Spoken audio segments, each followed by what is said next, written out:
Good day, and I'd like to thank all of you for joining this e-cancer review of the recent American Society of Hematology meeting. Today, we're going to focus on some exciting developments in the area of the treatment of relapsed and refractory multiple myeloma, and specifically, which is a bit unique to this conference, we're going to focus on immunotherapy. So today, I'm delighted to be joined by an international panel, and we'll just go around the room and have them introduce themselves. Dr. Terpos. I'm Evangelos Terpos. I'm a professor of hematology in the plasma cell dyscrasias unit of the therapeutics department in the University of Athens School of Medicine in Greece. Dr. Lonial. Dr. Lonial, professor and chair in the Department of Hematology and Medical Oncology at Emory University in Atlanta, Georgia. And Dr. Shah. Hi, I'm Nina Shah. I'm from the University of California, San Francisco, in San Francisco, California. And finally, from the other coast, Dr. Smith. Hello, I'm Eric Smith. I'm a myeloma and cell therapy physician scientist at Dana-Farber in Boston. Well, thank you all for joining me in this very condensed review of ASH. This was an exciting year. I'm a community oncologist at Rocky Mountain Cancer Centers and a member of the U.S. Oncology Network and vice chair of hematology research and the myeloma disease lead. So I think this is terrific in that I'll present a bit of the community view and then we'll get to hear the exciting things that are going on. This year there were quite a number of presentations on immunotherapy, and I think you'll hear about some new targets. I think all of us are familiar with BCMA, but you're going to also hear about the G protein receptor family C, group 5, which is a new novel target in myeloma cells. In addition, there were a number of trials with dual inhibition therapies with BRAF and MEK, as well as bispecific antibodies, CAR-T, and a whole host of other things. So what I'd like to do is just kick things off real briefly by reviewing a trial in progress, and then we'll go ahead and present clinical results from others. Specifically, I'd just like to summarize very briefly the DREAMM protocol. I think all of the audience is familiar with belamaf, and this is a study, a phase 3 study comparing belantamab mafodotin, which we will just go ahead and call belamaf, and it's a BCMA maturation targeted antibody drug conjugate, and we're going to be comparing that to another combination, so it'll be BVD versus DVD or daratumumab Velcade-dex. And the only reason I highlight this is a high priority trial that's in progress and recruiting actively now. I think it's exciting because it really represents the advancement of belamaf into the clinic, and we're now getting much better at giving the molecule and understanding its unique side effect profile. So I really won't dwell further on DREAMM, and now what I'd like to do is turn to Dr. Shah, who's going to discuss very important aspects of BCMA-directed CAR T-cell therapy, and importantly, an issue that I think is vital during the pandemic, and that's quality of life domains. So we'll go ahead and turn things over to Nina. Yeah, thanks so much. This year we presented an abstract relating to the quality of life outcomes for patients who received the BB2121 BCMA-directed CAR T-cell, also known as ide-cel now. And although we already know the preliminary data or the actual data from the efficacy of how the CAR T-cells did, the question is, did the patients themselves do better? And there had been data at EHA presented this past year on primary quality of life domains. And here, this year, we presented the secondary quality of life domains. And something interesting that we found was that across the board, emotional functioning, social functioning, and then symptoms versus GI symptoms, and overall global health status generally was lower than the usual population at baseline, but by the time people had gotten their CAR T and gone on for about 9 months, you could see that there had been a significant improvement in many of those domains, and certainly not a lowering of any of those domains or a worsening of any of those quality of life functions. And I think what we're able to see is that this one-time treatment, which might be able to give people maybe a year's worth of time where they are not having other chemotherapy, actually might improve their quality of life as well, which is an important outcome measure in clinical trials. It's not just about efficacy. ultimately, I don't think that the quality of life data is going to say you should use this CAR T versus that CAR T, but rather it'll tell you you may want to choose a CAR T versus BiTE or ADC. And that's one of the things I think we can get out of this data and use for future applications. So I think that's very exciting, especially in the pandemic era where we're all confined to home and quality of life has obtained a whole new meaning. Dr. Smith, what do you view as one of the most exciting developments of ASH this year? Is there a particular abstract or presentation that stood out? Thank you. Yeah, if I could just briefly comment on Nina's presentation, and then I'll answer your question. I think that it's phenomenal that Nina and others are looking into this, and anecdotally, I've certainly had patients who have received CAR T-cell therapy echo what Nina's findings have shown, and that is these patients are not coming into the oncologist. They're not on any cytotoxic chemotherapy. Once they've recovered, they're really enjoying their life as they did from years earlier.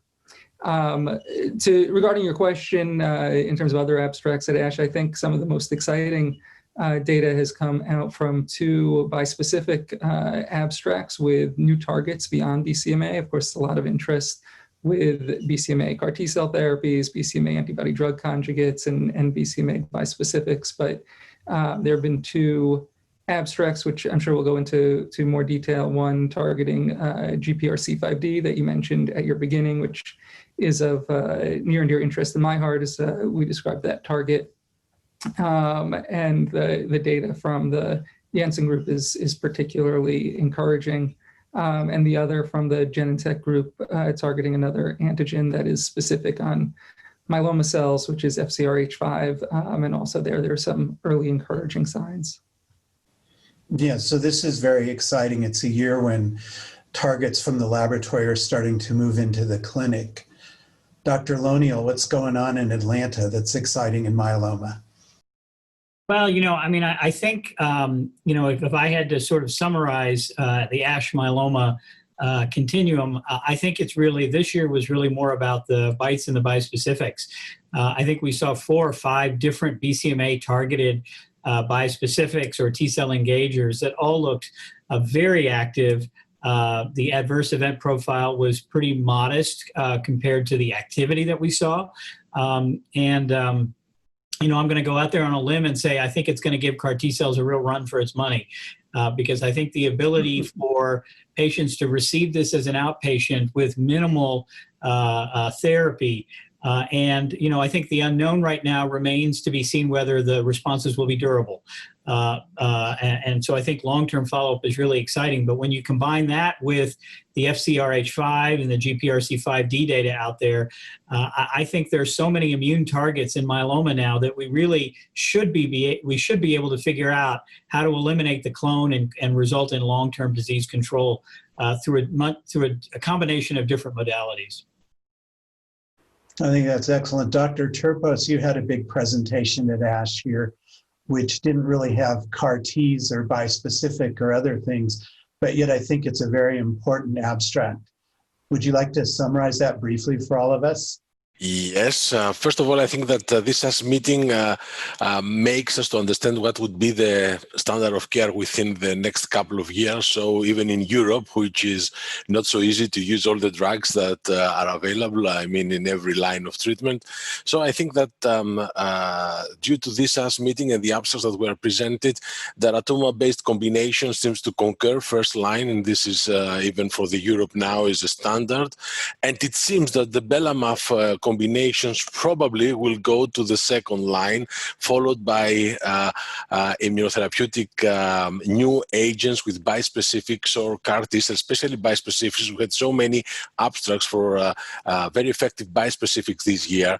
So probably when they go to the phase 2 or even phase 3 studies, we are going to see them after, or even after transplant for the patients who have high-risk disease and are MRD positive after the very effective effective drugs that we have at first line, for example, DARA VRD plus transplant plus consolidation and maintenance.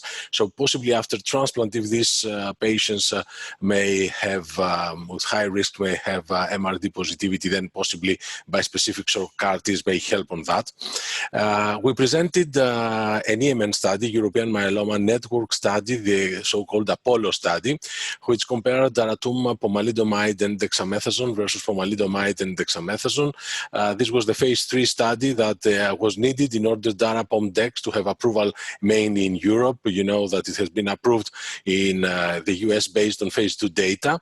So we've seen that the triplet, as in the majority of the daratumumab additions in other standards of care, managed to increase the progression-free survival with a hazard ratio of 0.63. It was 12.4 months for dara-pom-dex versus 6.9 for pom-dex in relapsed refractory myeloma patients who have received until 3 prior lines of therapy. We also had a subgroup of patients, but they had to be lenalidomide refractory, who could have the dara-pom-dex or pom-dex at second line.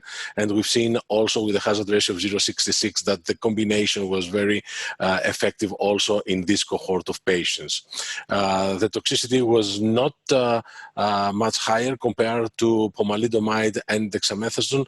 I want to mention that because I was one of the co-PIs of the study, that we've seen some increase in the infection rate initially, but then when we used for the first 3 months levofloxacin antibiotic prophylaxis, then the signal was vanished and there was no problem at all with infections in this study. And I think this makes very important, at least for this combination or other pomalidomide-based combinations, that possibly for the first 3 months the use of levofloxacin antibiotic prophylaxis is totally obligatory in order to reduce the infection rate dramatically. Well, I think that's very important, and I'd like to sort of go back to what Dr. Lonial said, in that all of these things now we hope are becoming much safer, much easier to administer, and hopefully will make their way soon into the community. And maybe we could go around the room a little bit, starting with Dr. Smith, and see, you know, who his center is actively looking for, and then where he sees his near and dear molecule to his heart moving out into the clinic and trials. And then we'll sort of go around, because as all of you know, in the community, we still see the majority of myeloma patients. We refer as often as we can to our clinical trials and others, but we're really looking forward to, I think, as just about everybody is, how these are going to integrate into community and everyday practice. Dr. Smith, pick up with your favorite molecule. Thanks so much. No, I think that those are really excellent points to consider. So I'll discuss a little bit CAR T-cell therapies broadly in terms of how they are viewed from a toxicity perspective and might make their way to work with community physicians. CAR T-cell therapies overall, I think there are some skepticism about the safety and particularly about older patients and the requirement for their fitness in order to be able to be referred for these therapies. I think it's really important to point out that one, targeting BCMA in multiple myeloma, and we don't know if it's the target or the disease, or because of our earlier interventions, has been far more tolerable than targeting CD19 in large cell lymphoma or in ALL. It's really the rare case for a patient to need intensive care level intervention for toxicity from these therapies.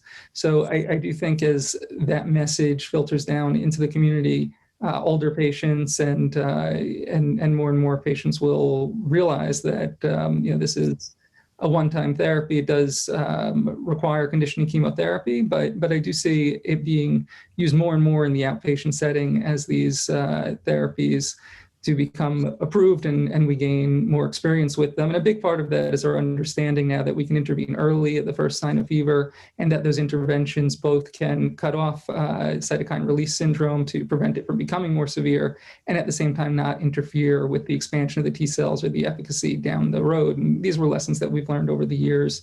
This is still a very new therapeutic modality. Specifically regarding GPRC5D, I mentioned the bispecific data seems really promising and tolerable, and that's a new target for immunotherapy of myeloma for sure that will have a lot of interest. GPRC5D targeted CAR T cells trial based on my work is open at Sloan Kettering now, where I recently left, and hopefully we'll see that expand into multi-institution studies. But the idea of combination of targets, BCMA and GPRC5D or even the FcRH5 is very exciting, as we can hopefully eliminate myeloma cells that may be low for one or the other antigen, but not low for both, and have an impact on the durability of these therapies. Well, thank you. I think that's great. And we actually look forward into participating in the phase 3 trial of your favorite drug. Dr. Shah, where do you think things will go, and how can we get this into the communities and, if you will, out of the hospitals, which are full of COVID patients? Yeah, I think that this ASH was really great for us to understand that there are so many options available for these novel targeting agents. There's a lot of CAR T candidates, there's a lot of bispecifics, and there are new targets for bispecifics. So where I see CAR T going potentially is just in the second line. It's going to move up from being a fifth line, sixth line, last tool, but really go into the second line. And maybe bispecifics will also go there. And if there was failure on BCMA-directed therapy, then people could get something against GPRC5D, or more optimally, as Eric described, potentially targeting both of those in order to have a more durable response. So I think that all of these things suggest that we've actually moved to a new era of myeloma treatment. We're not just going to rely on chemotherapy or even just targeted therapy, but we actually have immunotherapy with new targets. And I would say that one of the things that we learned this ASH is that I think 60% is the new bar for single agent activity, because all of these agents in phase 1, some of them not even reaching their RP2D yet, had around 60% activity. And I just thought that was so amazing, single agent. You just don't see that. So that's just something that maybe we're getting spoiled, but that seems to be a new bar to beat. It's nice to see the bar go up. Sagar, what do you think is going to happen in the future once they stop shipping vaccine from your home city and we can get back to myeloma research? Yeah, I think there are two stories. The first, I think, that was really interesting was an abstract that was presented in phase 1, the Poseida BCMA-directed CAR T cell. That one, and one that Nina has presented in the past, which is the BB21217. And what I like about both of those is they're taking the original CAR concept and trying to improve persistence, which to me is the big issue with CARs in myeloma. And Eric and Nina may disagree with me on this, but I think that the biology of myeloma is so different from ALL and diffuse large B-cell lymphoma that persistence or multiple doses are likely going to be what we need to do if you want to go with a single target. And Eric's idea of targeting 2, I think, is really exciting to see sort of results as well. But what I like about both the Poseida, which is a vectorless CAR T cell, which I think is really exciting because that'll dramatically reduce the cost of a CAR T cell product, or the 21217, which really tries to switch the phenotype or activation setup of the CAR T. Those to me really represent part of the future of cell therapy, taking what we already know and building on it to try and improve persistence. I suspect where we're going to go in the next 5 years is, rather than 4 cycles of triplet or quad induction and consolidation and indefinite maintenance, I think we're going to go to more of a hyper-CVAD-like regimen where you've got block A and you've got block B. You've got different drugs in block A from block B. You try and take these non-cross-reactive agents, put them together, and then ultimately come to consolidation, maybe with high-dose melphalan, maybe with CAR T cells, I don't know, and then give limited duration maintenance, just like you would in ALL, with the hopes of completely eliminating the clone. And that's our work for the next 10 years, I think. So Evangelos, you ready to take that on in Greece? How do you see this spreading in Greece and throughout Europe? I think it is important to have the bispecifics because, as you know, one of the major issues in Greece and also in other European countries is that we don't have so many approved by JC allogenic transplantation units for the CAR T cells, which is something that it is definitely needed from the companies in order to open the CAR T studies. And I think that, and not only the CAR T studies, but also in lymphoma and ALL, standard treatment now with the CAR Ts. All the countries uses allogenic transplantation units for the CAR Ts, which is a low number in every country. So even the very, very rich countries in Europe, like Germany, don't have in every big city, let's say, big allogenic transplantation units for CAR Ts, and this is a problem. In Greece, we have only 2 of them, one in Athens and one in Thessaloniki, the second major city. So for us, it is a real problem. So the bispecifics for us seems to give a solution on that. I am very happy seeing so good results. And as Nina mentioned, we've seen that with even with new bispecifics like Talequtamab that has a totally different target in myeloma, says that the BCMA, the response rate was up to more than 70%. And I think that this, as a monotherapy, and I think that this is extremely important because we are going to see more and more BCMA targeted treatment to go up front, like either monoclonal antibodies like the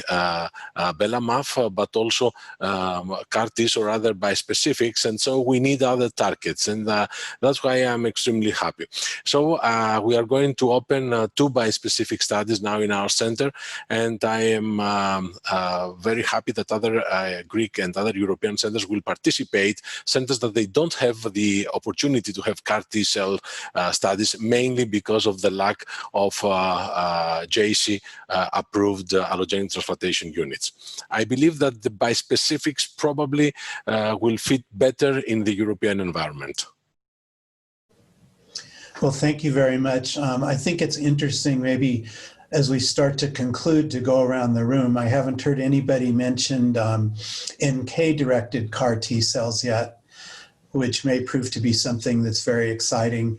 And then I liked Sagar's hypothesis and Eric's that hopefully at some point this is not going to be a continuous therapy disease forever, and that hopefully with the advent and approval in the United States and other places of MRD testing with next-gen sequencing, maybe if you get 3 negative MRD tests over a year, we could stop therapy. So I guess what I'd like to do is sort of get concluding thoughts going around the room, maybe starting with Dr. Smith. Great, thank you. It's been a great conversation. I think NK therapies, NK CAR T cell therapies, and off-the-shelf CAR T cell therapies will be extremely important for the cell therapy field moving forward, allowing those therapies to be really administered quickly and easily by hospitals will enhance their accessibility, and I think the likelihood that patients will be referred to them. That'll be certainly for the future of CAR T cell therapy. And just to reiterate, that's the goal. We're trying to eliminate every last myeloma cell, prevent the need for lifelong therapy. And your point about multiple MRD testing is exciting. We clearly have evidence that the deeper response, the more durable response, and it'll be exciting as well to have blood-based MRD testing, which is another field that's making some really incredible advances to allow that kind of monitoring. Well, thank you, Eric. Dr. Shah, any thoughts? Yeah, I think that understanding the utility of allogeneic, NK, and other types of approaches to CAR T will rest on understanding excuse me, why we aren't curing myeloma yet. Is it because we have the wrong target, or because the cells are disappearing, like Sagar was saying? Once we know that, then we can understand what the goal can be. For example, it may be more difficult to keep allogeneic cell sources persistent than it would be autologous. But then again, those allogeneic cells, if they're immediately available and are from a more fit immune donor, then maybe those could do a better job up front. So it really depends on what we find as the reason for why we aren't curing these diseases. I completely agree with Eric. I would love to see blood-based MRD analysis, because this will help us to direct our therapies better, understand when we have to start and stop.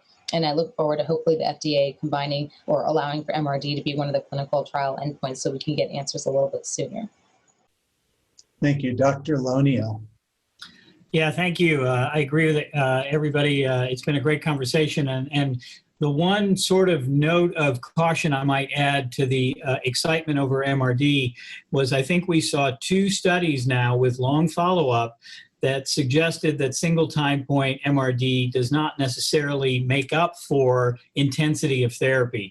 And if you had to look at the second headline on ASH myeloma after T-cell engagers, which I think was the first headline, the second headline was transplant's not going away. Because I think we saw data from 2 large trials that demonstrated the continued benefit of transplant, despite the fact that response rates and MRD negativity rates looked similar at early time points. So I think the question about sustained MRD negativity should replace the discussion on just MRD negativity. And the second is, I think we really need to look at 10 to the minus 6 as the right endpoint. To me, 10 to the minus 5 really is nothing more than a regulatory endpoint. It helps us get drugs approved quicker, so we don't have to wait 7 years for PFS. But if we're really going to talk about discontinuation of therapy, it needs to be sustained MRD negativity. And I like what you said, Dr. Rifkin, about perhaps 3 time points in 1 year. I might say 3 time points over 2 years, to me, is more sustained, and that it needs to be at 10 to the minus 6 in order to really be useful for clinical decision making. Well, thank you, Sagar. I think that's very useful, and I'm a big fan of 10 to the minus 6 as well. Dr. Terpos, where do you see NK CAR-Ts and MRD testing going in your neck of the woods?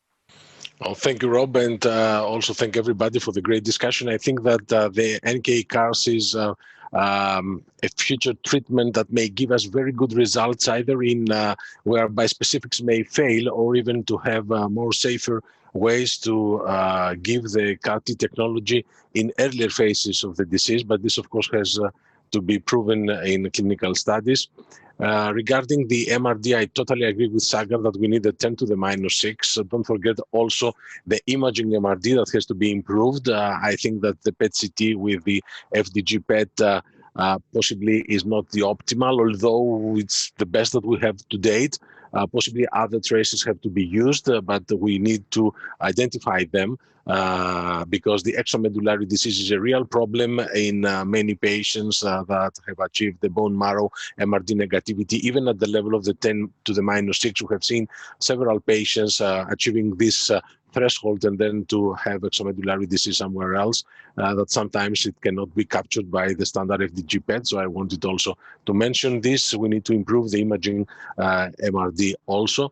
And also we need to have the MRD definition, sustained MRD, as a target for approval of new drugs, because otherwise in the first-line therapy with new treatments like DARA VRD or DARA KRD plus transplant, 1 or 2 even for the high risk plus consolidation and maintenance, we may need now 7 or 10 years to see an approval if we continue to have PFS as an endpoint. And I believe that as more and more studies suggest that this PFS correlates with the depth of MRD, I believe that at least sustained MRD needs to be the target for the approval of new drugs. Well, I'd like to thank all of you very much for participating in today's discussion. I think it's a very exciting ASH. And if you do, unfortunately, contract multiple myeloma, we have so many more targets than we did even just a few years ago. But I think there's a bright future with everybody's cautionary notes that just MRD negative times 1 is not good enough. And hopefully by using a combination of things as outlined by Eric and others, that someday realistically we might be talking about curing myeloma, although I don't think any of us have exactly done that yet. So once again, on behalf of eCancer, I'd like to thank all of you for participating in today's discussion.